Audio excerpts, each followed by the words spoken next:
Hi, Rob. This is Jaleesa. Thank you so much for having this conversation today. One of the things that over my learning and reading and growing and just taking those first couple of steps is knowing and like preparing myself to take a larger step.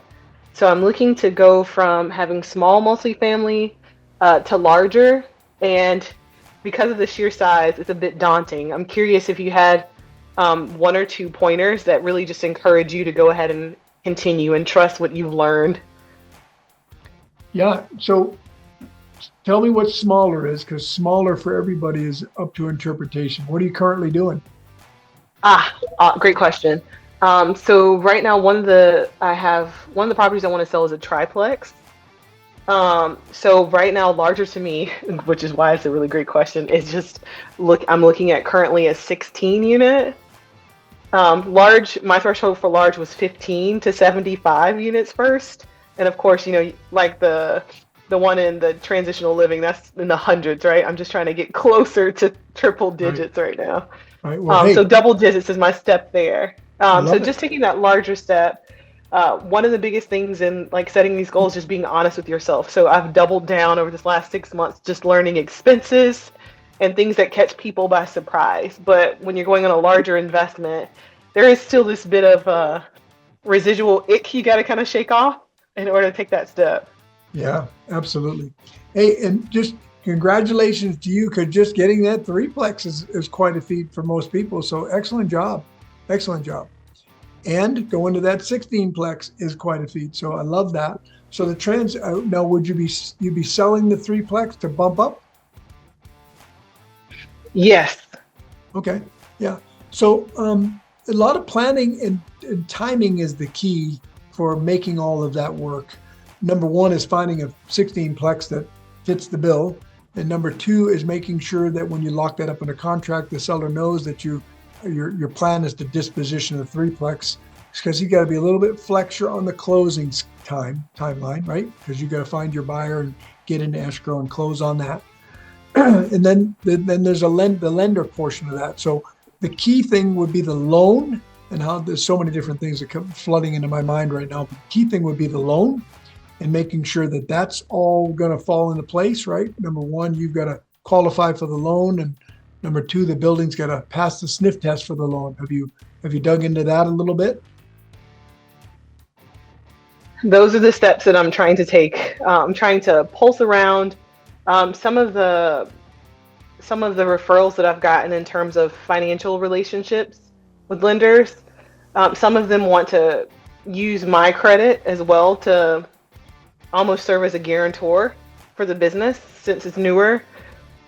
There's a couple riskier, excuse me, I used the word risky loosely just now, but to me they're riskier because the interest rate is significantly higher with just using like my business credit that I've tried to establish over these last few years. So right now I'm still weighing lender options. So I Okay. haven't settled on just one yet. Okay. And what part of the country are you in? Sweet Carolina. I'm in Okay. South Carolina. And how much is a 16plex over there? Right now they are asking for 1.9.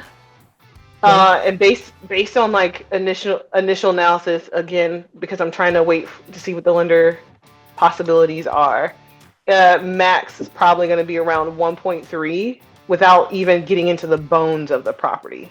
Okay. Okay.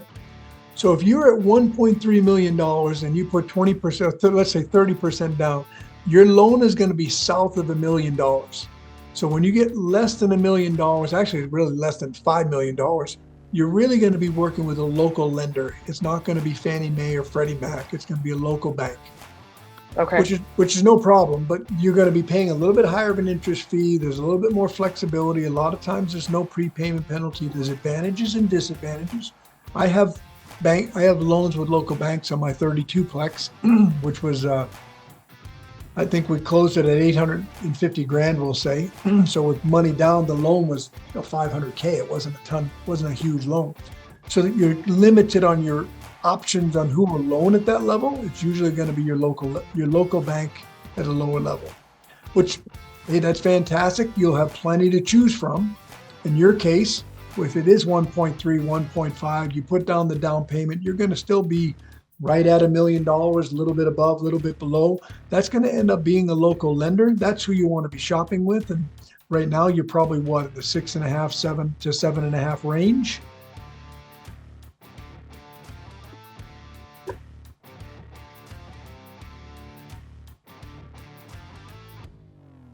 You there? Sorry, I'm sorry. I'm doing the mute shuffle.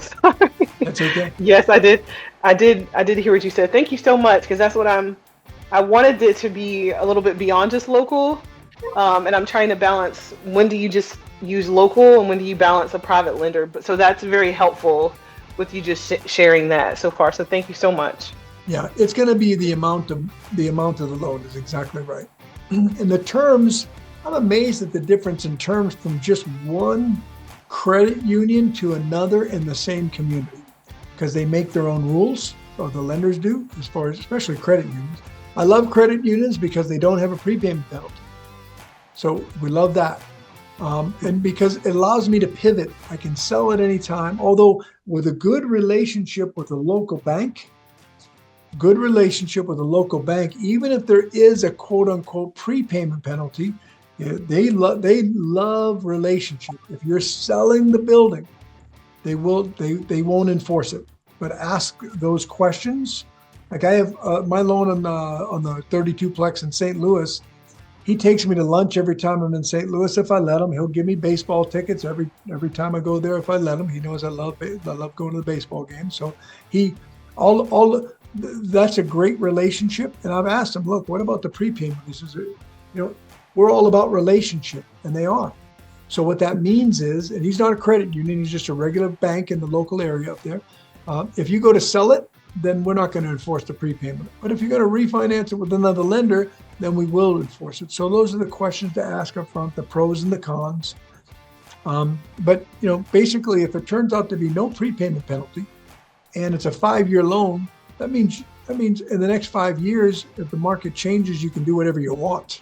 And that's a beautiful thing. The 2 loans that we have with local lenders here on the 233-plex in Las Vegas, there's no prepayment. They are 2 of the 3 loans are with a credit union, which gives us the flexibility to do whatever we want. Now, right now, the rates have not dropped enough for us to go through the hassle of refinancing and going a different direction, but we're ready to at any time, and we're able to without paying any money. We love that. That's really important. So asking those questions, and feel free to shoot me a text. You got my number out of the chat there. Yeah, I love credit unions too. Yeah, I do. So shoot me a text message and we can chat maybe a little bit deeper about that offline. I'm happy to spend a little bit of time with you on it. But you're in a great position, because going from a 3-plex to a 16-plex is a beautiful thing, because next thing you know, it'll be a 60-plex and then 160. So yes, I am claiming all of that. Yeah, 100%. That's where we start. Thanks so much, Rob. I appreciate it. Yeah, you bet.